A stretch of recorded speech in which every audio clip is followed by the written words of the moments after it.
Alors, oui, voilà, l'enregistrement a démarré. Et j'ai de l'écho. Est-ce que tout le monde a fermé son micro? OK. Alors, aujourd'hui donc, voici ce qui va un petit peu, nous occuper, cette première heure. Donc je vais vous présenter, le contexte et quelques rappels généraux, sur les appels, à projets ERC, de manière à ce que vous resituiez dans le programme de travail, d'Horizon Europe les appels ERC. Puis nous rentrerons un peu plus nous rentrerons dans le vif du sujet en parlant du processus et des, critères d'évaluation. Écho, il y a un écho. Et des critères d'évaluation, des appels à projets ERC. Avant de passer au contenu du dossier et de terminer avec quelques chiffres et des liens utiles. Donc, le contexte et les rappels. Alors tout d'abord, l'ERC a pour mission, donc l'ERC se situe dans le pilier 1 du programme Horizon Europe de l'excellence scientifique. Et au sein de ce pilier 1, l'ERC est le programme dont la seule mission est de soutenir des recherches fondamentales au plus haut niveau européen et international. Son budget sur toute la période du programme cadre, en 2021 à 2027, est de 16 milliards d'euros, soit à peu près 17% du budget total, qui est indiqué un peu plus bas. Ici, ce slide présente l'évolution du budget en fonction des années. Depuis Horizon Europe, nous ne sommes plus que 27 pays. L'Angleterre nous a quittés. Mais vous avez peut-être entendu déjà que l'Angleterre allait être à nouveau un pays associé à compter de l'appel 2024. Et donc, les candidats anglais vont pouvoir à nouveau participer aux appels à projets ERC et être financés par l'ERC. Mais toutes les bourses qui seront attribuées à des host institutions basées au Royaume-Uni ne viendront pas ponctionner le budget européen, le budget alloué par l'Europe.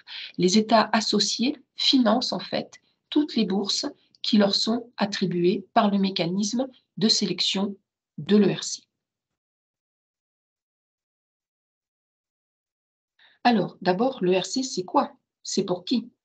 Donc, ce qu'il faut retenir avant tout, c'est que l'ERC, ce sont des projets de recherche aux frontières de la connaissance, en rupture par rapport à l'état de l'art, que le seul critère d'évaluation, c'est l'excellence scientifique, c'est-à-dire qu'il n'y a pas de notion, il n'y aura pas de questions posées sur la mise en œuvre, sur l'impact, comme ça peut l'être sur tous les autres appels à projets d'Horizon Europe.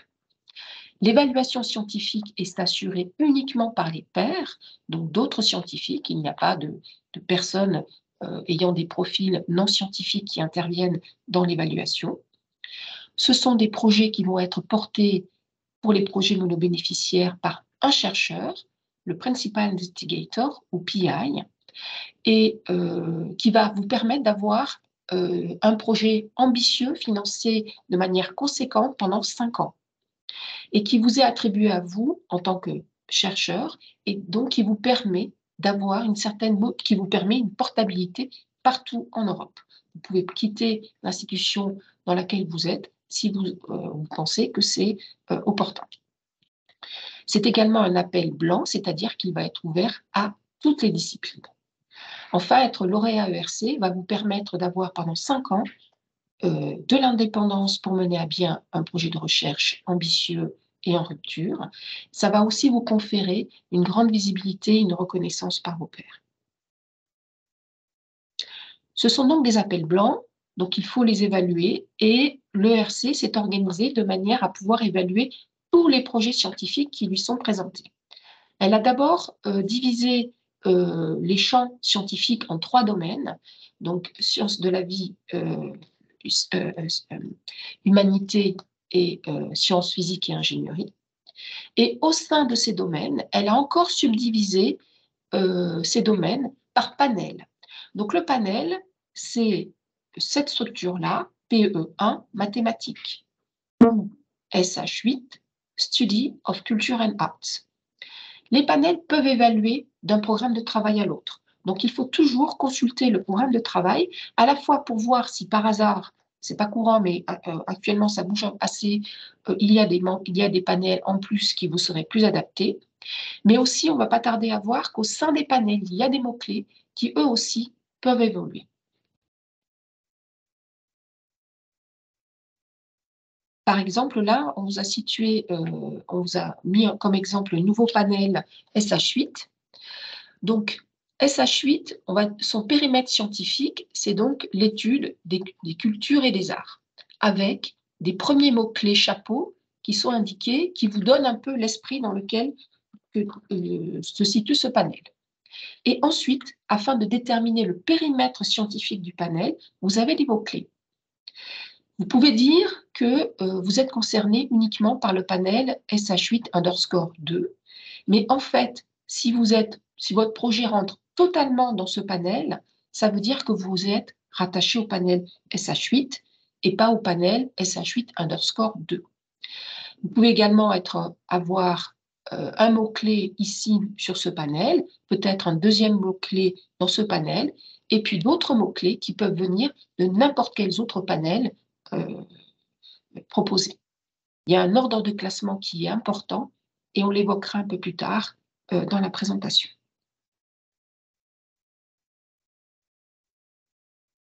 Pour pouvoir candidater à l'ERC, donc ce sont des projets monobénéficiaires ou pour les synergies d'associations de porteurs de PI, et de manière à essayer de mettre en compétition des personnes qui sont à des états de carrière à peu près équivalents, l'ERC a mis en place 3 catégories de bourses mono-PI en fonction, et 2 catégories, Starting et Consolidator, qui sont définies en fonction de votre ancienneté en recherche. Et cette ancienneté en recherche est évaluée par rapport à la date de soutenance réussie de votre thèse. Donc, on a les plus jeunes, les gens qui ont soutenu depuis entre 2 et 7 ans qui ont 2 à 7 ans d'expérience après la thèse et qui ont un budget d'1,5 million pour 5 ans. Et là, le profil de la personne starting est quelqu'un qui a un potentiel d'indépendance en recherche. Les consolidators grant qui vont nous occuper aujourd'hui, qui sont donc des personnes qui ont entre 8 et 12 ans d'expérience après la thèse, dont le budget peut aller jusqu'à 2 millions d'euros pour des projets de 5 ans. Et là, on va chercher à démontrer un peu son indépendance en recherche. Les autres catégories, ce sont les advanced. Donc là, il n'y a pas de catégorie de durée qui s'applique. Bon, les personnes qui candidatent à l'advanced, en fait, ce sont les gens qui ne sont plus dans les catégories starting et consolidator, mais il n'y a pas de notion d'ancienneté en recherche ici. Et puis, les appels synergie, qui sont faits pour des sujets de recherche qui sont tellement vastes dont le travail pour répondre à la question est tellement vaste qu'il nécessite l'association de 2 à 4 PI. Et là, on est sur des budgets très conséquents et des durées un peu plus longues, puisqu'on est sur des budgets de 6 ans et des budgets qui peuvent aller jusqu'à 10 millions d'euros. Enfin, pour les personnes qui sont lauréates ERC, elles ont également accès à un financement proof of concept qui permet d'avancer, de faire un peu de recherche appliquée sur un résultat avec un fort potentiel de valorisation socio-économique obtenu dans le cadre d'une ERC.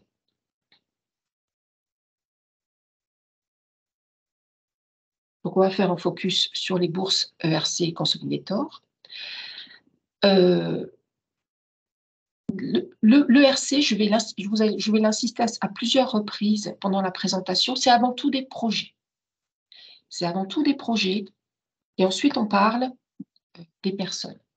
C'est-à-dire que l'élément clé de la candidature à l'ERC va être votre capacité à concevoir, à mettre en œuvre, à démontrer la faisabilité, à mettre en œuvre un projet qui va être en rupture, aux frontières de la connaissance. Le projet, en aucun cas, ne doit être une continuité logique de vos travaux, parce que là, ça ne sera pas ce qui est attendu par les évaluateurs de l'ERC. Donc, il y a toujours un gros travail de réflexion sur la nature du projet, de manière à ce que vous soyez sûr que votre projet est bien un projet ERC. Ce sont des projets qui sont portés par donc, des chercheurs, un jeune chercheur, et l'objet de l'appel ERC Consolidator est de permettre à ce jeune chercheur de consolider son équipe.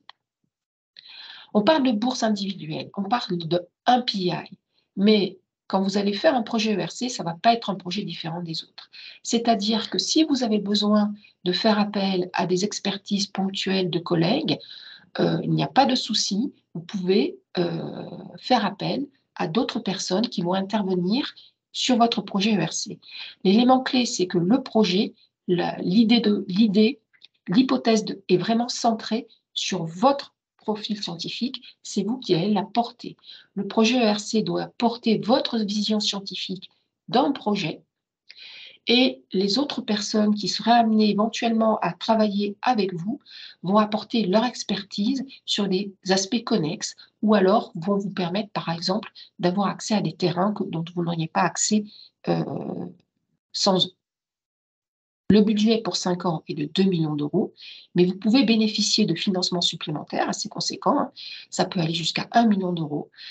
Et c'est pour certaines catégories. Donc, si jamais vous êtes un chercheur qui vient d'un pays tiers, donc un pays non européen, et que grâce à l'ERC, vous allez vous installer en Europe, vous pouvez bénéficier d'un financement supplémentaire.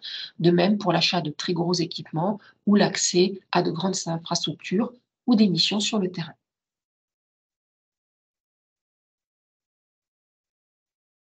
On va se concentrer donc sur le programme, la présentation du programme de travail 2024, des appels à projets Consolidator dans le cadre du programme 2024. Et il y a un certain nombre de changements. Alors, c'est des évolutions, il n'y a rien de révolution. Il y a une volonté d'ancrage de tous les appels à projets ERC sur le projet d'abord, l'évaluation du projet d'abord, et ensuite la vérification que la personne est bien la bonne personne pour mener à bien le projet et que le projet sera faisable. Mais il y a vraiment une volonté du Conseil de la recherche qui va un peu transparaître, qui va transparaître en fait dans les templates et dans la présentation, de vraiment mettre le projet en premier critère d'évaluation. Donc la deadline, le call est déjà ouvert, la deadline sera le 12 décembre et il y aura à peu près un peu moins de 300 bourses qui seront financées. Bon, ça dépend toujours des budgets qui sont demandés. Et là, vous avez donc un premier calendrier prévisionnel pour cet appel à projet ERC, Consolidator Grant 2024.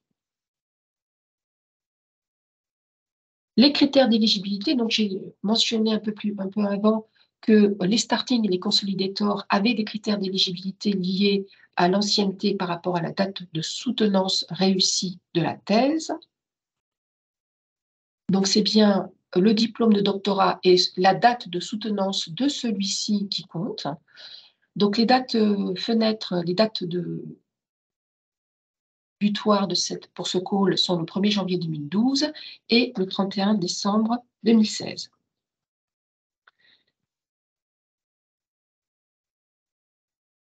Il y a une possibilité d'extension de fenêtre d'éligibilité.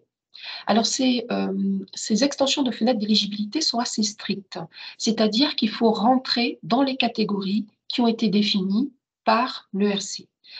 Si vous avez d'autres situations, on nous pose encore la question de problèmes liés au Covid. Est-ce qu'ils peuvent entraîner une extension de la fenêtre d'éligibilité? Non, sauf à ce qu'il vous ait malheureusement entraîné une longue maladie de plus de 90 jours. On verra que les autres accidents de la vie vont pouvoir être abordés, mais pas en termes d'extension de la fenêtre d'éligibilité.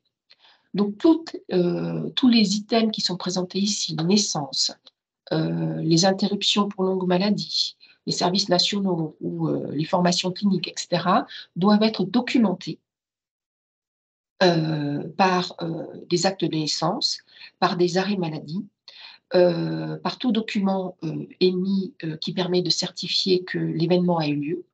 Et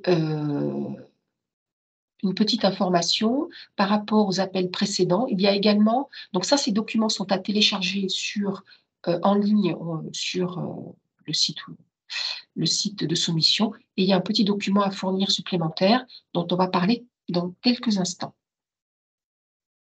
L'engagement des candidats. Donc, il y a 2 engagements à prendre en compte, 2 pourcentages à prendre en compte. Un premier pourcentage qui est vrai pour tous les candidats à l'ERC, c'est-à-dire que le porteur de projet doit passer au moins 50% de tout son temps de travail en Europe ou un pays associé. Il y a éventuellement quelques aménagements possibles quand il y a du travail sur le terrain absolument nécessaire pour le projet. Et il y a un deuxième pourcentage à prendre en compte, c'est le temps d'implication sur le projet. Un consolidateur, qui est donc un jeune chercheur dont le projet ERC va lui permettre de s'installer, de créer, de consolider son équipe, est attendu, pour lui, il est attendu qu'il consacre au moins 40% de son temps de travail au projet ERC. Et là, on est bien sûr du temps complet hein, pour les. Donc, ce n'est pas 40% d'un 50% pour un maître de conf, c'est vraiment 40% d'un temps complet. Et pour les personnes qui auraient éventuellement d'autres engagements, ou qui seraient à moitié en Europe et à moitié en dehors de l'Europe, l'ERC attend de vous que vous suiviez le projet en permanence et pas 6 mois, par tranche de 6 mois, de 100% tous les 6 mois. Donc, nos premiers conseils, en fait, c'est si vous êtes autour de la table virtuelle, parce que vous pensez candidater à l'ERC ou vous allez candidater aux prochains appels ERC de décembre, si le projet est là, s'il est mûr, si vous pensez que c'est un projet ERC, il ne faut pas s'auto-censurer, il faut y aller. Aujourd'hui, les conseils que vous pouvez éventuellement recevoir de votre entourage sont très axés sur vos réussites en termes de publication, parcours de carrière, alors que l'ERC attend de vous que vous leur présentiez des projets vraiment exceptionnels. Exceptionnels en tenant compte évidemment de votre expérience en recherche. Et donc, si vous avez un projet qui soit aux frontières de la connaissance, qui soit une nouvelle hypothèse, qui soit susceptible éventuellement de changer de paradigme, allez-y. Si vous êtes la bonne personne pour mettre à bien ce projet, si vous arrivez à démontrer la faisabilité de ce que vous annoncez, vous avez toutes vos chances, indépendamment de votre profil. Donc, il faut bien comprendre la philosophie de l'appel.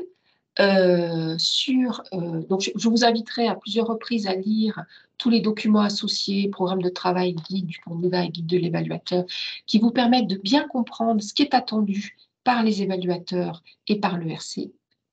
Et puis, surtout pour les personnes qui vont candidater l'année prochaine, prenez le temps de bien mûrir votre projet, de bien réfléchir, d'en discuter avec des collègues, de se faire aider par les cellules d'accompagnement et par nous, évidemment. L'idée étant de bien construire un projet ERC dans son concept et dans ses grandes lignes, de manière à ce qu'ensuite, quand vous allez commencer à attaquer la partie écriture, vous serez bien plus efficace et vous serez vraiment dans le scope de l'appel à projet. Tout à l'heure, je disais qu'un projet ERC, c'est un projet mono-PI, mais qu'on peut très bien se faire aider par des collègues pour mener à bien les objectifs du projet. Mais il faut aussi se faire aider au moment de l'écriture pour faire relire le projet, écouter les critiques, les conseils. Donc là, c'est vraiment une étape, je dirais, assez. Il faut faire relire sa proposée à l'ERC à pas mal de monde. Vous allez entendre des conseils, des critiques, parfois ça va être contradictoire, et ce sera votre avis, votre vision de projet qui vous fera décider de la manière dont vous présenterez votre projet ERC. Le projet ERC, la rédaction du projet ERC, ce sont vos idées, c'est votre manière de voir le projet. Et donc, les conseils, j'ai été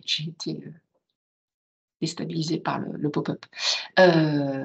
Donc, écoutez les conseils, mais faites votre opinion. C'est votre personnalité, votre projet, votre vision de projet que vous présenterez dans la candidature à l'ERC.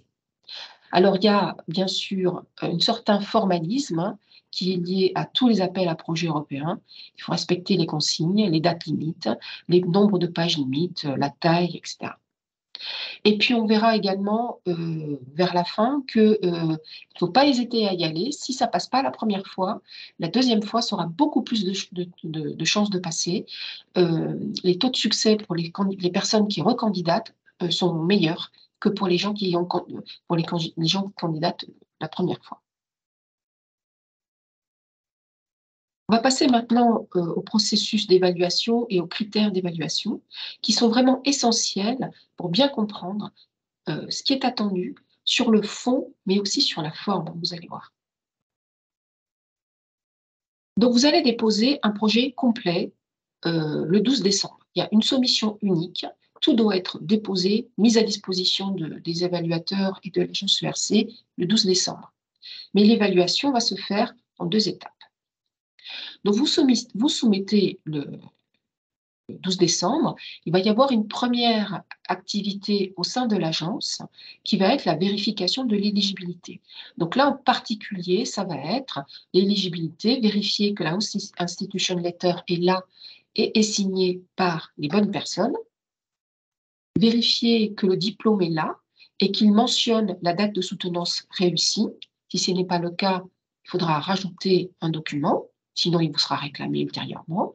Et vous pouvez également mettre à disposition de l'ERC les documents qui justifient une extension de la fenêtre d'éligibilité et ils vont être vérifiés à cette étape. Si jamais l'ERC a le moindre doute, elle vous contacte en fait et vous propose d'expliquer ou de fournir des documents complémentaires. Une fois cette étape remplie, le dossier va passer à la première étape d'évaluation. Le dossier est structuré en 2 parties, une partie B1 et une partie B2. À la première étape d'évaluation, la partie B1 uniquement va être évaluée. Elle va être évaluée par les panels dont on a parlé tout à l'heure. À l'issue d'une évaluation qui se fait à distance, les panels se réuniront et vont classer les projets par ordre d'intérêt. Et seuls les 44 premiers projets retenus les 44 premiers projets passeront à la deuxième étape d'évaluation. Ça, c'est une nouveauté dans le cadre du programme Horizon de l'appel à projet 2024. Pour ces 24 projets maximum, parfois c'est moins, c'est un plafond. Ces projets vont passer à la deuxième étape d'évaluation. Et donc là, on va avoir une lecture de la B2, mais aussi de la B1, parce qu'il y a de nouveaux acteurs qui vont rentrer dans le jeu pour l'évaluation à la deuxième étape. On retrouve les panels, mais il y a également des experts extérieurs qui vont être sollicités et qui auront accès à la proposale en entier. Il y a également, en plus de la partie B1, B2, l'annexe budgétaire qui sera jointe. Donc, l'évaluation a lieu à distance, il n'y a pas de classement et vous avez l'audition en ligne. Puis, la réunion des panels, où là, il y a un classement et où sont communiqués donc, la liste des projets retenus et ceux qui ne sont pas retenus. Je vous donnerai les détails juste après. Tout d'abord, la composition des membres des panels. Donc, vous vous souvenez de la slide où il y a 28 panels avec un panel LS8 avec tout un tas de mots-clés. Donc, par exemple, pour SH8, pardon. Par exemple, pour ce panel SH8, avec ce périmètre scientifique de culture et art, il y a associé à ce panel 16 à 18 membres de panel.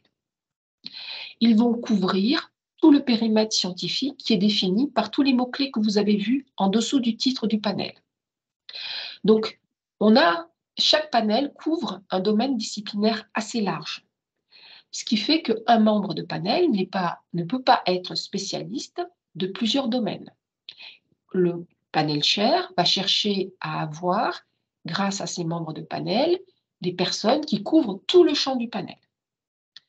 Donc, le panel est animé par un panel chair. Et chaque panel, en fait, il y a 2 équipes de panel Par exemple, pour SH8, il y a 2 équipes. Une équipe qui intervient sur les années paires, une équipe qui intervient sur les années impaires. Entre chaque session, il y a à peu près un renouvellement d'un tiers des membres à chaque fois. Et la composition des panels est publique une fois les résultats publiés.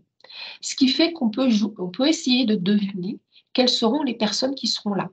Parce qu'il y a, d'une part, il y a les renouvellements et ensuite les panels ne peuvent pas, les membres de panel ne peuvent pas servir dans un panel plus de 4 fois. Donc avec ces informations, on peut essayer d'estimer qui sera là, potentiellement là, pour les prochains panels, même si les noms ne sont pas, à ce jour, on connaît uniquement les panels chairs, on ne connaît pas les membres de panel. Alors, depuis cette année, le RCEA met à disposition un outil qui est assez pratique pour voir rapidement, pour deviner qui pourrait être là potentiellement sur le panel, sur l'appel à projet COG 24. Et vous voyez ici, quand vous aurez la présentation en PDF, hein, vous aurez le lien. Et donc, le conseil habituel, c'est qu'il faut aller voir qui va vous évaluer parce que vous écrivez pour des personnes et vous allez être évalué par des personnes. Donc, c'est important de comprendre qui va être du côté du panel qui va vous évaluer. Alors, comment ça se passe de manière pratico-pratique? Première étape, évaluation du B1 uniquement. Donc, vous allez indiquer vous avez indiqué par mots-clés les panels que vous souhaitez, le panel que vous souhaitez avoir pour faire votre évaluation et vous avez donné des mots-clés. Les 16 ou 18 membres du panel ne vont pas lire tous votre proposition. En mieux, ils liront l'abstract, mais pas forcément. Donc, le panel chair va, à partir des projets va prendre les projets et va regarder les mots-clés et les abstracts. Et à partir des informations que vous lui avez données, il va identifier 3 à 4 lecteurs au sein du panel, dont un rapporteur. Alors, l'ERC essaie vraiment qu'il y ait au moins quelqu'un d'assez spécialiste de votre sujet de recherche, et en général, c'est le rapporteur, pour évaluer votre projet à la B1. Ce qui veut dire qu'il y en a 2 à 3 autres qui ne seront pas spécialistes du tout. Ajoutez à cela que toutes les évaluations se font à distance. Ils ne se parlent pas entre eux quand ils font l'évaluation et qu'ils notent leurs appréciations en ligne sur le portail de l'ERC. Ça veut dire que si quelque chose n'est pas clair dans la B1, s'ils se posent des questions, ils restent avec leurs questions et avec leurs et s'ils ne trouvent pas la réponse dans la B1, vous risquez les gens peuvent interpréter et mal interpréter ce que vous avez voulu dire. Donc, il y a un gros enjeu. Il ne faut pas du tout perdre de vue ces mécanismes d'évaluation. Quand on va vous donner les conseils de rédaction à la B1, c'est totalement lié à ça. Donc, à la partie B1, les lecteurs font une évaluation de la partie scientifique. On va voir les questions auxquelles ils doivent répondre et on leur pose également des questions par rapport au profil du candidat. Une fois que ce travail à distance a été fait, le panel se réunit et le rapporteur va donc présenter les projets et parler un petit peu, va faire la consolidation des évaluations qui ont été faites dans la petite sous-équipe de panel qui a lu le projet. Et ensuite, tous les projets sont discutés en plénière. Et donc, à ce moment-là, les autres membres de panel peuvent vivre un abstract pour se faire une idée un petit peu. Si le projet, ils ne sont pas trop convaincus et qu'ils ont besoin de se faire une idée sur la base d'un document écrit, ils vont lire l'abstract, par exemple. Au final, tous les projets vont être classés par ordre d'intérêt. Donc, il y aura un maximum de 44 projets qui vont être notés A et admissibles à la deuxième étape. Nouveauté, programme de travail 2024. Si jamais il y a des projets au-delà des 44 que les membres de panel trouvent vraiment très bien, ils peuvent décider de leur attribuer une note de A non admissible à l'étape 2. Et sur la base de cette note, ces projets-là pourront recandidater directement au call d'après. Les autres projets seront notés B et C selon leur ordre de classement et on verra qu'il y aura des restrictions à la soumission pour ces projets. On va maintenant s'intéresser aux projets qui vont à l'étape 2. Donc, à l'étape 2, vont être évalués la B1, vous allez voir pourquoi, la B2, ainsi que la partie narrative liée au budget. Le périmètre des évaluateurs change. On a toujours nos membres de panel qui vont lire, éventuellement ce sont ceux qui étaient là à la première étape, mais on a aussi de nouveaux intervenants dans l'évaluation qui sont les experts extérieurs. Donc, les experts extérieurs ont été identifiés à la fin du meeting de la première étape. L'agence ERC contacte, mettons, une dizaine d'experts extérieurs qui vont avoir connaissance des mots-clés, qui vont avoir connaissance de l'abstract, si vous avez autorisé la communication de l'abstract. Et sur cette base-là, ils vont dire « oui, je suis d'accord pour faire cette évaluation » ou « non, je ne suis pas légitime à faire cette évaluation », voire « je suis en conflit d'intérêts ». Ça arrive quand même assez régulièrement. Donc, selon le nombre de personnes qui vont dire « oui », on va avoir 4 à 5 experts extérieurs, voire 8. Ça, on n'a aucun moyen de le savoir, c'est un petit peu le hasard des retours des experts extérieurs. On va voir à quelles questions ils doivent répondre, mais la B1 est présente parce que les experts extérieurs, devront également se prononcer sur la partie profil. En deuxième étape, alors que les membres de panel se sont prononcés sur la partie profil à la première étape. Donc, à nouveau, évaluation à distance, les gens ne parlent pas entre eux. S'ils ont des questions, des incompréhensions, ben, ils restent avec. Et donc, ils vont faire leur saisie de leurs évaluations et de leurs notes sur une interface informatique. Ils vont, pour les experts extérieurs, éventuellement relayer des questions au panel. Pas de classement à cette étape-là, on passe à l'audition. Donc, l'audition a lieu en ligne pour les candidats. Les membres de panel seront en présentiel à Bruxelles. C'est des auditions qui durent entre 20 à 30 minutes et dont les modalités varient beaucoup d'un panel à l'autre, voire d'une année à l'autre. Donc, c'est une présentation, il y a une partie présentation. Donc, le cahier des charges est défini dans la convocation. Ça peut aller de 3 à 10 minutes, avec ou sans slide, c'est très variable. Et puis après, on a une session de questions.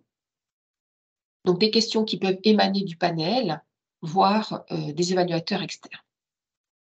À l'issue donc de l'évaluation du document écrit et de l'audition, il y a un classement par ordre d'intérêt. Les projets sont tous notés A ou B et seuls les projets les plus hauts dans la liste, dans la limite du budget qu'a le panel, seront financés. Donc l'audition aujourd'hui et pour le futur, on ne reviendra pas pour les candidats, il n'y aura pas de retour à Bruxelles pour différentes raisons, donc, mais il n'y aura pas de retour à Bruxelles. Donc seuls les membres de panel seront présents en présentiel. Il peut arriver qu'un ou deux membres de panel soient en distance, soit à distance, mais ce n'est pas le format privilégié. Par contre, vous, quand vous passerez votre audition, vous serez bien en visioconférence. Alors, j'ai parlé des notes. Donc, 3 notes. On a la note A à la première étape. Donc, il faut faire attention parce que ce document-là, c'est le document qui s'applique actuellement pour des gens qui ont déjà candidaté parmi vous. Ils peuvent être sujets à des limitations de resoumission qui sont présentées ici. L'année prochaine, le tableau va un petit peu évoluer. Et par exemple, si il apparaîtra la note de A à la première étape qui vous autorisera à candidater au call 2025, qu'il soit Consolidator ou Advanced. Si vous avez obtenu la note de B ou C à la première étape, vous allez avoir des restrictions de soumission de 1 an, donc le call 25 pour la note B, de 2 ans pour la note C à la deuxième étape, donc le call 25 et le call 26. Si vous passez à la deuxième étape, il n'y a pas de restriction. Vous pouvez recandidater au Consolidator, mais aussi à l'Advanced, si vous changez de catégorie. Alors, on a parlé des mécanismes d'évaluation. Maintenant, on va parler des questions auxquelles les évaluateurs doivent répondre, donc les membres de panel et les experts évaluateurs. Il y a 2 jeux de questions. Des jeux de questions qui vont chercher à identifier qui vont chercher à évaluer le projet lui-même. Donc, on a d'abord ces questions sur la nature de la rupture du projet et de son impact potentiel, où les évaluateurs vont être invités à répondre à la question de savoir si le projet cherche à travailler sur des défis importants, si les objectifs du projet sont bien ambitieux et au-delà de l'état de l'art. Et puis, cette année, c'est une nouveauté du programme du programme de travail 2024, il y a un item qui a été supprimé. C'était la question qu'on posait aux évaluateurs de savoir si la recherche était highly scaled. Alors, cette question a été supprimée parce qu'en fait, sur certains projets, sur certains domaines scientifiques, en particulier les humanités, répondre à cette question était très compliqué et ça plongeait plutôt les évaluateurs dans des abîmes de questions plutôt que ça aidait à donner des éléments factuels d'évaluation du projet. Donc là, la question a été supprimée. Néanmoins, puisqu'on est sur des projets ambitieux, à la frontière des connaissances, peut-être avec des changements de paradigme, fatalement, il y aura un risque associé. Et fatalement, l'impact attendu va être important. Donc, si la question n'est plus posée aux évaluateurs, il n'empêche, c'est des choses que vous allez aborder dans le cadre de votre projet, ne serait-ce que sous l'angle de la faisabilité. Donc, ne pensez pas que la disparition de cette question change complètement les attendus du projet ERC. C'est plutôt pour permettre à une variété plus vaste de projets d'être déposés et surtout de supprimer un biais par rapport aux collègues qui étaient dans les sciences humaines et sociales, qui se trouvaient un petit peu gênés, enfin, les évaluateurs eux-mêmes étaient gênés par la nécessité de répondre à cette question. Et d'ailleurs, j'en profite pour dire que globalement, un petit peu la philosophie de l'évolution du programme de travail 2024, c'est de permettre à plus de gens de candidater et de permettre à plus de projets originaux, mais toujours ambitieux et au-delà de l'état de l'art, de participer, de candidater. Deuxième jeu de questions qui sont posées toujours au niveau du projet. Donc là, on est un peu plus sur la mécanique du projet. Le RC attend des projets ambitieux, créatifs, où vous allez vous mettre un petit peu en danger. Bon, elle a besoin d'être rassurée sur la faisabilité. Elle a besoin de savoir que vous avez quand même réfléchi sur comment vous allez vous mettre en œuvre le projet de manière à ce que le gros du projet soit faisable. C'est-à-dire que si en fin de projet, il y a des choses que vous n'arrivez pas, finalement, le RC, au moment de la mise en œuvre, le RC le comprendra bien. Mais le cœur du projet, les évaluateurs de l'ERC ont quand même besoin d'être un petit peu rassurés sur le fait que, a priori, au moment du dépôt, ça semble faisable. Donc, il y a 2 jeux de questions, des questions qui sont posées à la première étape et des questions qui sont posées à la deuxième étape. Et là, effectivement, l'idée, c'est de montrer un petit peu, de donner confiance aux évaluateurs. Vous les avez appâtés avec un super projet, ils veulent être rassurés sur le fait que, bon, globalement, c'est pas du blue sky research, ça semble faisable. Vous noterez également la disparition de cette question. Ça ne veut pas dire que votre projet n'a plus besoin d'impliquer de développement de nouvelles méthodologies. Simplement, ça n'est plus un critère d'évaluation, puisque tous les projets ERC ne proposaient pas de développement de nouvelles méthodologies. Ce qui n'empêchait pas qu'ils pouvaient être des excellents projets ERC. Les questions maintenant relatives aux porteurs de projets. Donc, il y a eu une petite évolution puisque le terme independent a été supprimé. Mais là, globalement, à travers le jeu des questions, il faut vraiment que vous montriez que vous êtes la bonne personne pour faire le projet scientifique, hein. À la fois parce que le projet scientifique cale bien avec votre parcours professionnel. La science que vous proposez, c'est bien la science que vous faites, dont vous êtes reconnu comme expert. La démonstration d'avoir pu mener à bien des groundbreaking research, c'est à travers les publications, ça peut être du potentiel. Si vous êtes postdoc, ça peut être développé sur, on verra quand on va parler des parties track record, on peut donner des éléments de manière à ce que les évaluateurs puissent répondre au mieux à ces questions. De même pour la creative and original thinking, tout ça, c'est des choses qu'on peut améliorer, on peut aider à la bonne évaluation par les évaluateurs. Et évidemment, donc, avoir l'expertise scientifique pour mener à bien le projet.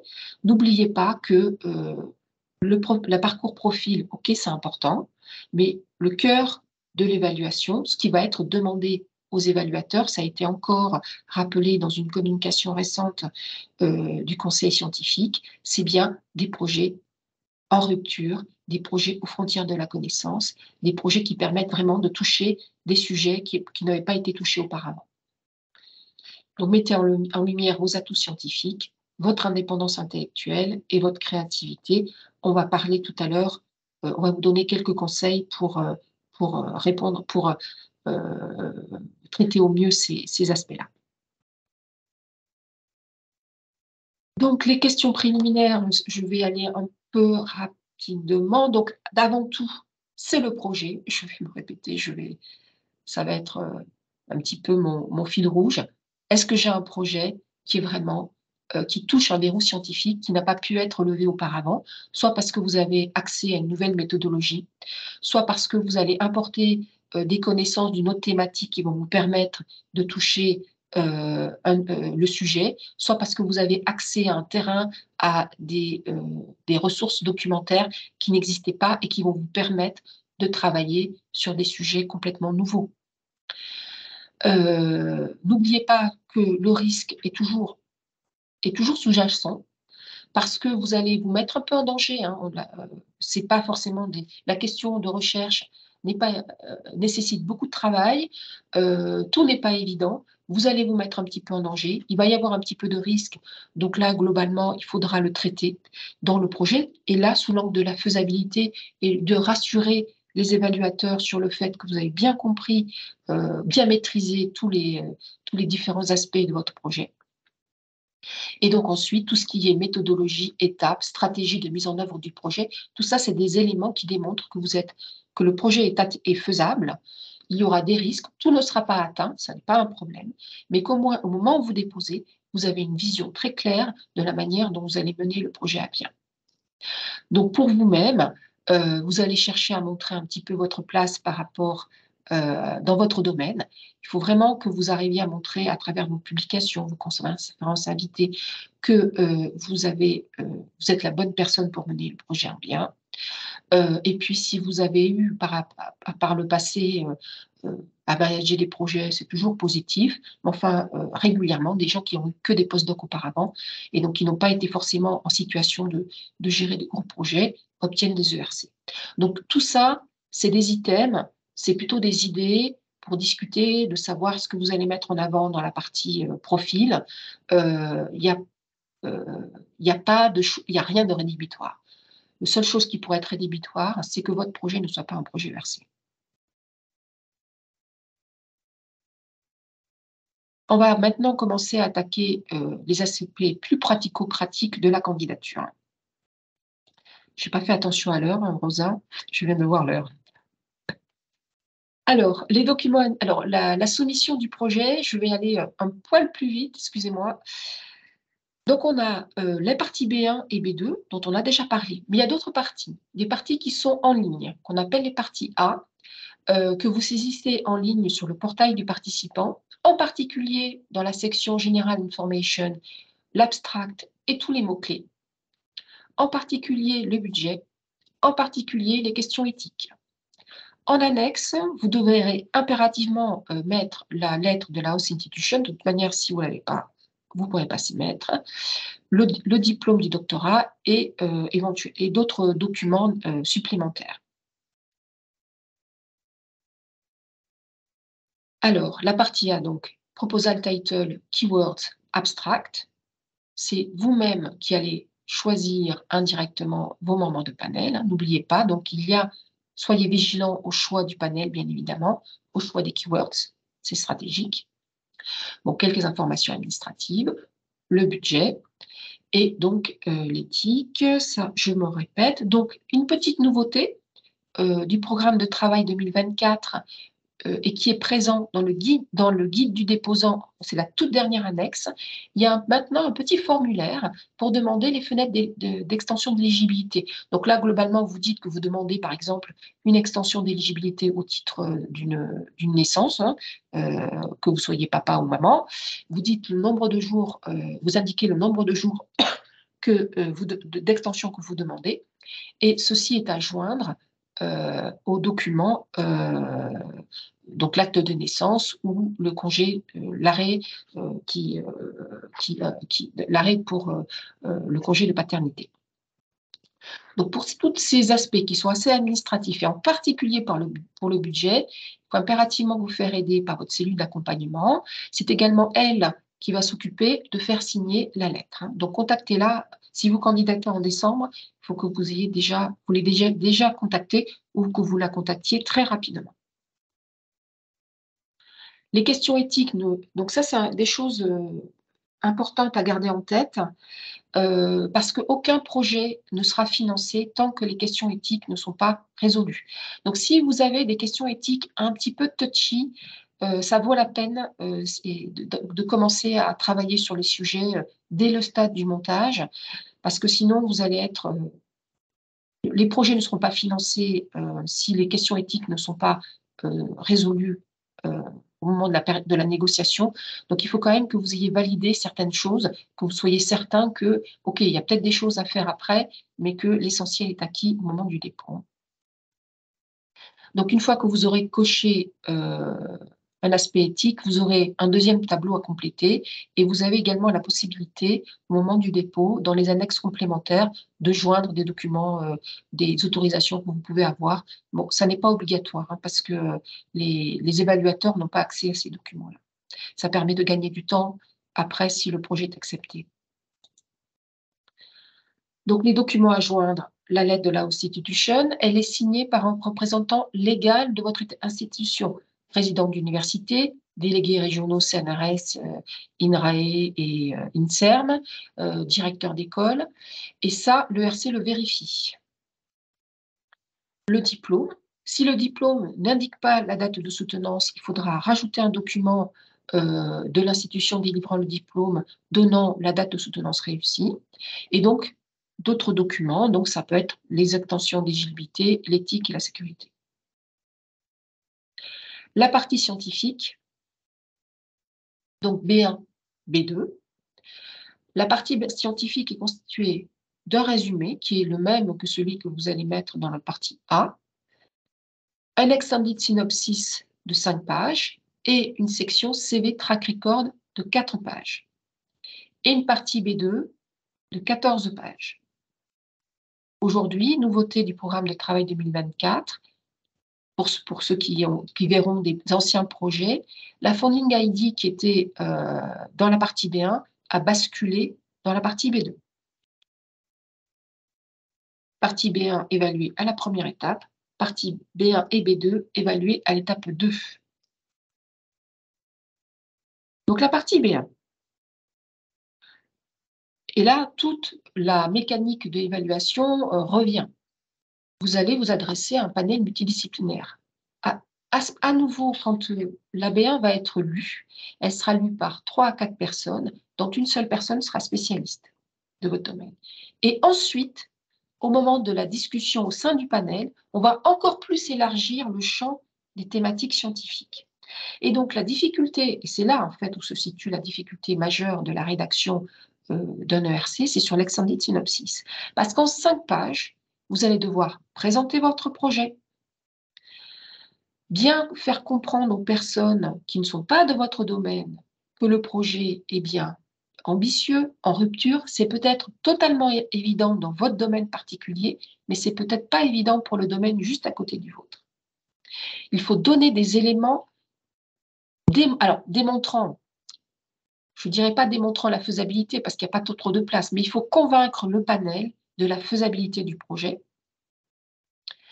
Et c'est là aussi, on verra, que le PI est évalué. Alors, à nouveau, une évaluation sur la capacité à mener bien le projet, la capacité à produire des résultats innovants, à avoir une pensée créative. Donc, l'AB1, c'est la partie quand même qui va vous demander pas mal de temps. La partie, l'abstract, je l'avais évoqué, donc c'est 2000 caractères.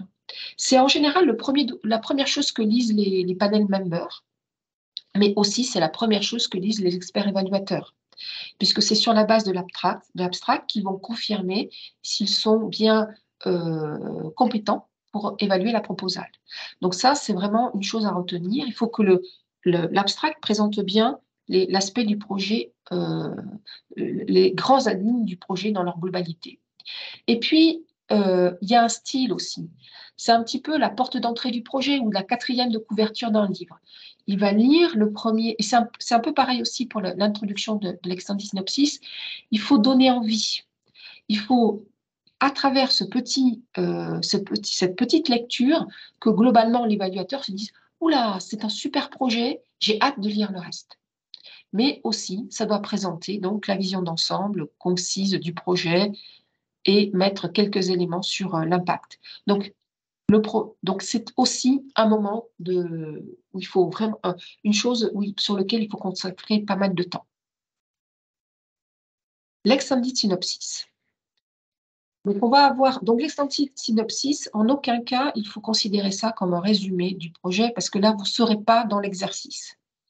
Alors, certes, vous allez présenter le projet de manière concise, mais vous allez le présenter à des gens qui ne sont pas. Donc, il y aura un spécialiste a priori de votre domaine, les autres ne le seront pas. Elles doivent comprendre ce que vous voulez faire. Le projet, l'extended synopsis va être évalué de manière indépendante par des gens qui ne se parlent pas. Elles devront comprendre ce que vous voulez faire, la grande idée, l'impact que le projet aura sur votre communauté et sur d'autres communautés éventuellement, des éléments de faisabilité.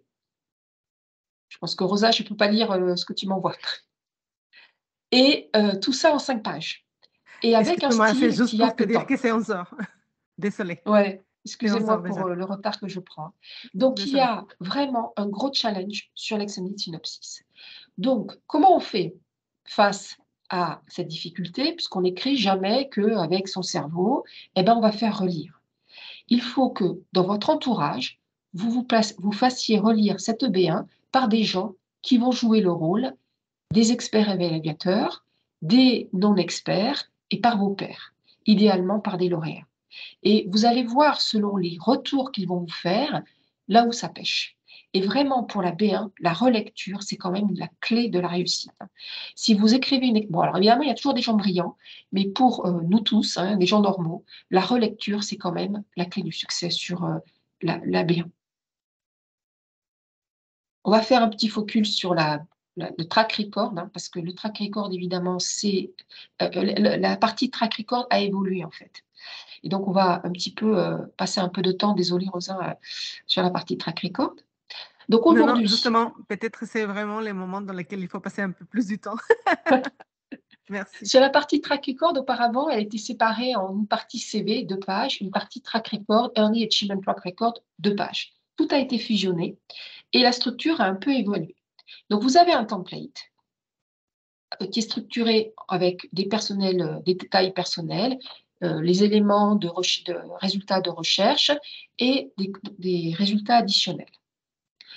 Vous avez un template, mais si vous souhaitez, si vous l'estimez nécessaire, vous pouvez vous prendre de la distance avec le template. Donc la partie personnel detail, c'est des informations de type CV. Research Achievement and Peer Recognition, c'est là où vous allez montrer, à travers vos résultats de recherche, que vous êtes un expert reconnu dans le domaine et que les résultats ont eu un impact au sein de votre communauté. Et là, il y a une chose qui est vraiment nouvelle, donc vous pouvez vous emparer, c'est que l'ERC propose de laisser une vraie place à tous les événements qui auraient pu affecter votre parcours scientifique et va vous proposer d'en parler. Donc, les conseils de rédaction sur la partie CV, ça va être d'utiliser le modèle, mais on peut parce que ça aide quand même l'évaluateur de s'y retrouver. Il a beaucoup de dossiers à évaluer. Néanmoins, si vous pensez que par rapport à votre parcours professionnel, une autre manière de présenter les choses est plus adéquate, vous pouvez le faire. Il n'y a pas d'obligation à suivre le modèle. Néanmoins, soyez vigilants à ce que les experts évaluateurs trouvent bien les informations dont ils auront besoin pour répondre aux questions, pour se faire une opinion et ainsi répondre au mieux aux questions qui leur seront posées. Vous êtes français, vous allez avoir des membres de panel qui peuvent venir de n'importe où dans le monde. Hein. Des experts, des membres de panel japonais ou américains ne sont pas exclus.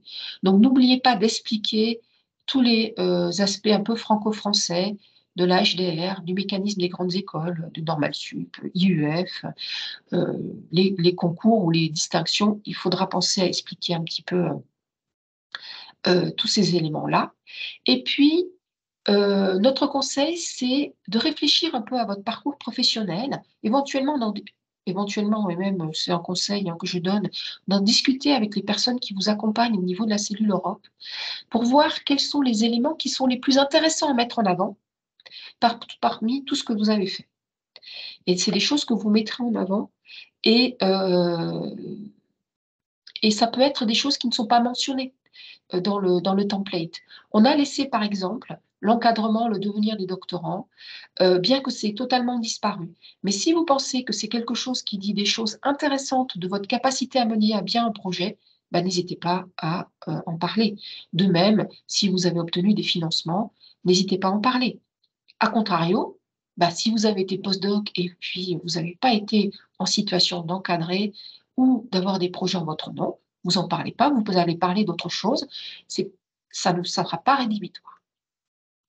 Vous avez la possibilité de mettre à jour, de mettre un lien pour votre page web, pensez à la mettre à jour, et donc un peu plus tard, vous aurez le timing sur les évaluations, il faut qu'elles soient à jour au moment où les évaluateurs vont commencer à travailler. Sur la partie Research Achievements, alors auparavant, si vous regardez d'anciens templates, d'anciennes proposales, d'anciens templates, si vous avez à lire d'anciennes proposales, ce qui était demandé, c'était beaucoup plus cadré. Donc tout ça, ça tombe.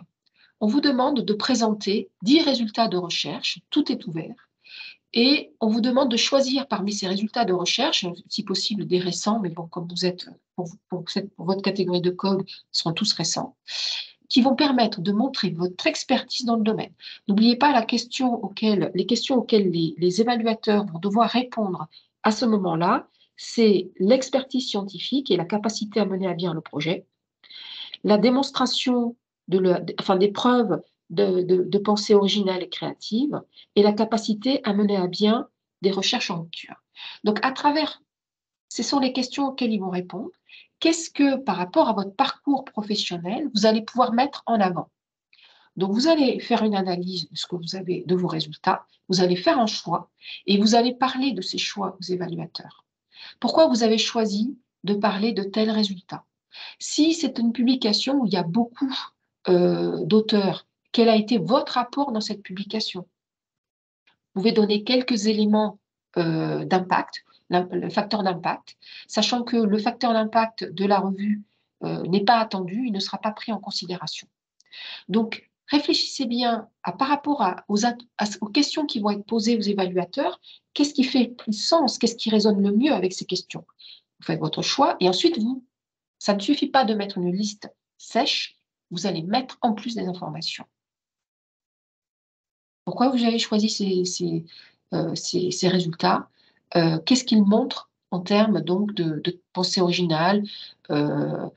Ça peut être par exemple des résultats de recherche. Si vous faites c'est pas forcément des publications, dans le sens où, par exemple, si vous avez un projet qui nécessite la mise au point d'une expérimentation vraiment compliquée et que vous avez auparavant mis au point un résultat, une expérimentation extrêmement compliquée, c'est des choses que vous pouvez mettre là. Ça montre votre capacité à mener à bien le projet. Donc, il faut penser large. C'est un peu l'idée de ces nouveaux templates. Il faut penser large. Peer recognition, donc là, ça va être les éléments. Donc là, la question, c'est vraiment, vous travaillez, vous avez des résultats de recherche, comment votre communauté scientifique s'en empare. Il vous invite, il vous cite, donc il vous donne des prix. Donc tout ça, ça fait référence à la reconnaissance par les pairs. Vous pouvez également y mettre des financements qui auraient pu être attribués sur des critères d'excellence, les postdocs Marie Curie, les JCJC, les ATIP Avenir. JCJC, ATIP Avenir, IUF, c'est franco-français, ça nécessitera des explications. Hein. De même, si des prix, vous avez obtenu des prix qui sont des prix français, n'oubliez pas d'en parler, éventuellement vous ajoutez les taux de succès. Alors, ici, on attaque la partie qui est totalement nouvelle. Donc, on a mis un texte qui est issu, le texte, l'introduction est une extraction des documents qui sont proposés par le RCEA pour dire ce qu'ils attendent dans cette section. Donc, le RC attend en fait à ce que des parcours, veut prendre mieux en considération des chercheurs qui auraient eu des parcours un peu atypiques. Et donc, elle a créé cette section. Elle permet ainsi aux chercheurs de parler d'événements qui leur seraient arrivés, qui se seraient imposés à eux. Ça peut être des problèmes de santé, ça peut être aussi des choix de carrière. Hein. Vous êtes parti dans le privé et puis vous êtes dit non, franchement, c'est pas possible, je reviens dans le public. Donc finalement, il y a eu vous avez un trou dans la carrière. Vous avez commencé sur un domaine et puis vous êtes dit, mais moi, je pense que je peux être pertinent à travailler sur tel autre domaine. Donc tout ça, c'est des zones qui sont permis, où on vous offre la possibilité de parler de ces parcours de carrière un peu atypiques. Mais on peut aussi parler tout simplement de soi à travers une mini-biographie. Si vous avez un parcours linéaire, vous pouvez également parler de votre parcours scientifique à la lumière de vos succès, à la lumière dont vous êtes pris pour mener à bien vos recherches. Vous avez obtenu une bourse parce que vous avez répondu vous-même, vous avez conçu un projet de recherche qui vous a permis d'obtenir une bourse et vous êtes parti en postdoc dans une institution américaine. Vous pouvez en parler. Donc là, ça veut dire que cette section-là est ouverte, est particulièrement ouverte aux personnes qui ont des parcours de carrière un peu atypiques. Si ce n'est pas votre cas, vous pouvez également vous emparer de cette section pour parler de votre parcours scientifique aux évaluateurs. Et il y a une autre section qui est nouvelle, c'est on vous invite également à mentionner d'autres contributions qui ne sont pas de la contribution de recherche directement. Par exemple, vous avez été membre d'une académie et dans ce cadre-là, vous avez participé à un groupe de travail qui a conduit à tel ou tel résultat. Ben, c'est des choses dont vous pouvez évoquer.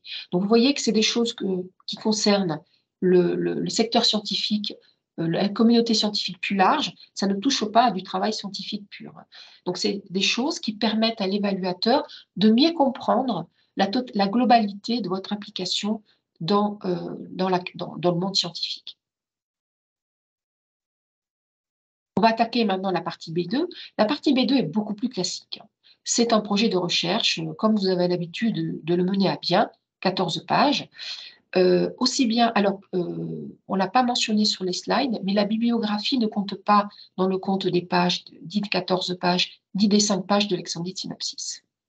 Donc là, le B2, évalué à la deuxième étape, où les évaluateurs vont avoir en plus comme question à répondre, par exemple, dans quelle mesure la recherche, les méthodologies et les arrangements de travail sont appropriés pour atteindre les objectifs du projet.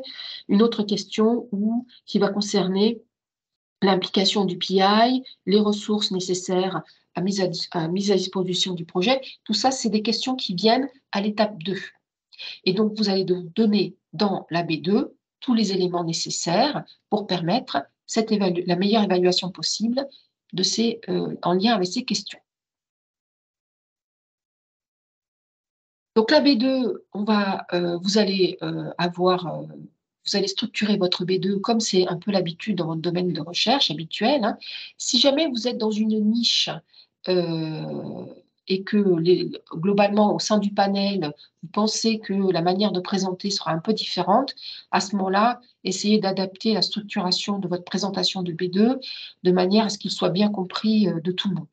De toute manière, il faudra toujours avoir présenter un état de l'art pour bien ancrer la situation au démarrage du projet. Ça va permettre de mieux démontrer la rupture et l'avancée qui sera permis par votre projet. Et ensuite, il faudra bien poser la question auquel vous allez répondre. Ensuite, on va être sur une structure qui peut être... Alors, la structuration du projet sera la vôtre. L'idée, c'est qu'au final, le membre de panel et l'expert évaluateur qui intervient à la deuxième étape comprennent bien ce que vous voulez faire et trouvent bien tous les éléments qui vont lui permettre d'être sûr et d'être convaincu que vous maîtrisez bien la mise en œuvre du projet et que tous les aspects sont bien maîtrisés. Donc après, sur le fond, vous allez vous organiser comme vous le souhaitez, mais c'est ça l'objectif au final. Donc c'est vrai que la structuration en Work Package, en task, en question, ça peut aider une lecture. Si ce n'est pas du tout le cas dans votre communauté, eh ben vous faites comme d'habitude. Les gens qui vont lire les évaluateurs, c'est des gens de votre communauté, donc ils seront habitués à des manières de présenter différemment. Donc, si c'est ici, donc les preuves de concept sont évoquées ici, mais elles peuvent être également évoquées dès le démarrage de la B1 de manière à rassurer sur la faisabilité du projet. N'oubliez pas que l'aspect évaluation des risques est toujours là, et parce que vous allez fatalement avoir des projets un petit peu, vous allez vous mettre en danger, vous allez chercher, c'est des projets en rupture, enfin, je ne vais pas me reporter là-dessus. Et puis, vous aurez également les experts évaluateurs et les membres de panel à la deuxième étape vont également avoir dans le package B1 plus B2 une petite annexe qui est issue de la partie A des formulaires en ligne et qui est la partie narrative du budget. Où là, ils vont donc pouvoir, sur la base des explications scientifiques des besoins budgétaires, ils vont pouvoir répondre à la question de savoir si vraiment le budget a bien été évalué, il a bien été réparti en grosse masse, hein, et il est bien approprié pour atteindre les objectifs du projet. Donc, c'est à peu près 8000 caractères, c'est à peu près 2 pages. Beaucoup de projets incluent un diagramme de Gantt. Donc là, il est plutôt inclus à la fin du B2 parce qu'on ne peut pas l'inclure en ligne. Ça permet aux évaluateurs de mieux comprendre l'application, les différents CDD que vous recruterez sur le projet. Et ça leur permet d'avoir une vision plus rapide et synthétique un petit peu de comment ça va être mis en œuvre au niveau de la relation tâche-question, enfin selon la manière dont vous les avez appelés, et puis des personnels recrutés.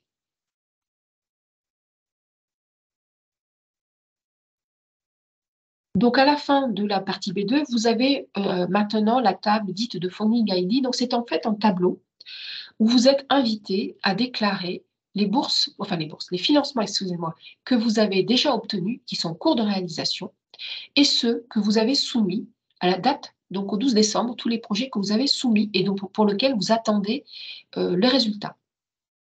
Donc, on vous demande de les identifier à travers un titre, une source de financement. Donc là, vous êtes assez générique, hein, ANR, projet au réseau Europe, enfin, contrat industriel, subvention de la FRN, peu importe. Vous mettez le montant, vous mettez la période, parce que, donc là, ce sont les bourses, enfin les financements qui sont actifs au 12 décembre.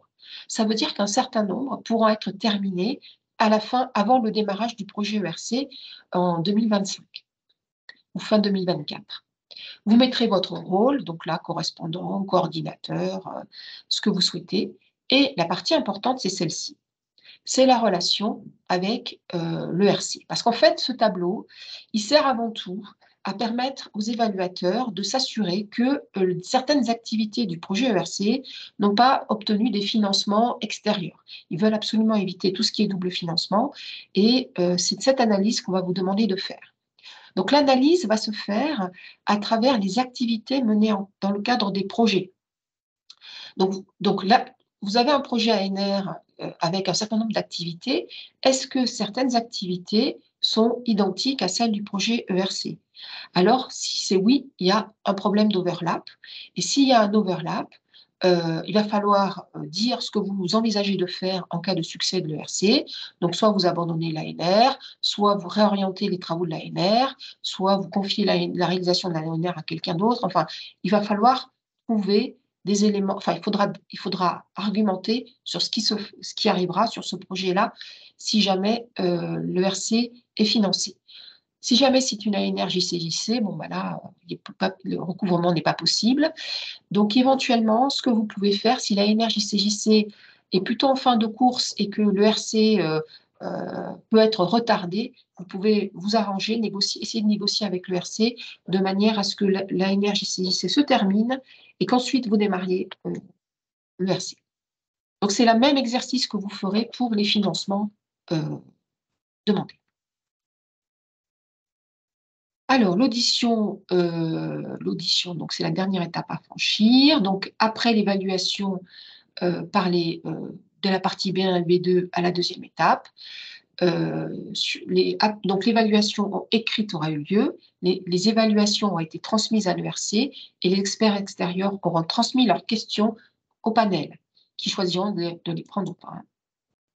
Donc, en ce qui concerne l'audition, donc pour les personnes qui atteindront l'étape de l'audition, on fait des formations totalement dédiées pour préparer à l'audition. Donc, ce sera l'objet d'un focus pour les personnes qui passeront la deuxième étape. Alors, sur les chiffres, rapidement. Donc, quelques résultats sur les taux de succès français et européens. Donc là, vous aurez les slides, donc vous pourrez les analyser plus en détail.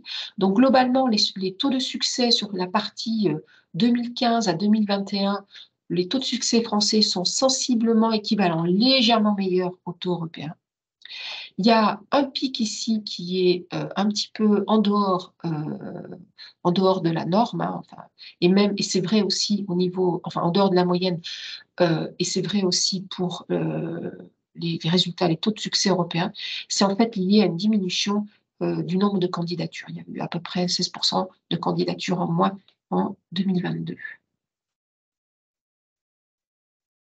Ne rentrez pas dans une réflexion stratégique de choix de panel en fonction du taux de succès, puisque l'ERC s'est organisé de manière à ce que, grosso modo, tous les panels aient le même taux de succès, hein, soit à peu près 12 à 13% pour les starting consolidators. Alors, sur ce slide-là, donc là, ce sont les taux de succès en fonction des étapes. Donc là, c'est les taux de succès global, step 1, step 2. Taux de succès, alors, step 1 ici, taux de succès step 2 ici, français en plein, européen en vide. Donc, à la première étape, on a environ, en moyenne, à peu près un tiers de chances de passer la première étape. Pour les proposals qui passent à la deuxième étape, le montant monte, enfin, le taux de succès, pardon, monte, on est de l'ordre de 40%. Et là, vous verrez les différences, hein, France et Europe avec le PowerPoint. Autre élément qui arrive souvent, la stratégie de quand est-ce que je dépose. J'attends la fin de la fenêtre d'éligibilité, je vais avoir plus de chance. Ben, les stats le contredisent, hein. Globalement, les taux de succès sont stables selon la fenêtre d'éligibilité. Et par contre, le truc qui peut être embêtant en candidatant vers la fin de la fenêtre d'éligibilité, j'espère que c'est le slide d'après, voilà, c'est que quand on redépose dans la même catégorie, ben, on a un meilleur taux de succès. Donc, le conseil, c'est d'essayer de ne pas attendre l'ultime année du consolidator pour se lancer. Mais si votre projet est mûr déjà, même si vous êtes en début de fenêtre de consolidator, si vous avez un projet ERC, en plus, les projets dont on parle, ils peuvent être défraîchis, hein, quelqu'un d'autre peut les déposer, il faut vraiment foncer. Et essayer d'éviter la dernière année, parce que là, on n'a plus de chance. On va recandidater, mais on va recandidater dans une autre catégorie. Donc, c'est un petit peu une remise à zéro. Donc, il faut essayer de s'organiser aussi pour pouvoir redéposer, puisque les taux de succès sont meilleurs. La participation des femmes aux appels est en hausse. Ici, les pourcentages de participation par année, c'est en hausse. Les taux de succès. Et on voit que, en fait, alors les femmes, sur certains calls, les femmes performent mieux, sont plus efficaces, elles ont un taux de succès qui est meilleur. Alors, assez rarement moins bon. Donc, en général, pareil à la moyenne, parfois meilleur. Et ensuite, les liens utiles. Donc, le site web de l'ERC, vous allez avoir dans Apply for a Grant toutes les informations nécessaires, l'accès au portail du participant et accès à la chaîne YouTube qui permet d'avoir accès à des présentations en anglais avec des conseils pratiques sur la candidature à l'ERC. Et là, on a un autre focus sur les projets et les statistiques, et où on peut avoir accès aux projets, aux abstracts des projets qui ont été financés. Donc ça, je vais passer rapidement dessus puisque je suis largement hors délai. Et donc, les actions du PCN-ERC. Donc, l'équipe aujourd'hui, il y a Rosa et moi-même. Il y a également Pascal Massiani, qui est notre coordinatrice du PCN, et Marie Gompel, qui est la troisième membre du PCN-ERC. Donc, les actions que nous menons à bien et les différents liens. Une info en particulier pour ceux qui sont en train de préparer, tous les mardis, sauf le 16, de 13h à 14h, il y a une ligne ouverte PCN à votre écoute qui permet de venir vous connecter de manière très libre et de poser toutes les questions dont vous avez besoin pour pouvoir reprendre votre activité de rédaction. Donc, n'hésitez pas à en profiter, surtout en ce moment-là où vous devez être en train de rédiger. Et donc, je vais terminer là. Je vais terminer le partage et je vais arrêter la présentation. Nous allons maintenant passer aux questions-réponses. Je vais vous inviter à lever la main pour poser les questions et je vais arrêter l'enregistrement.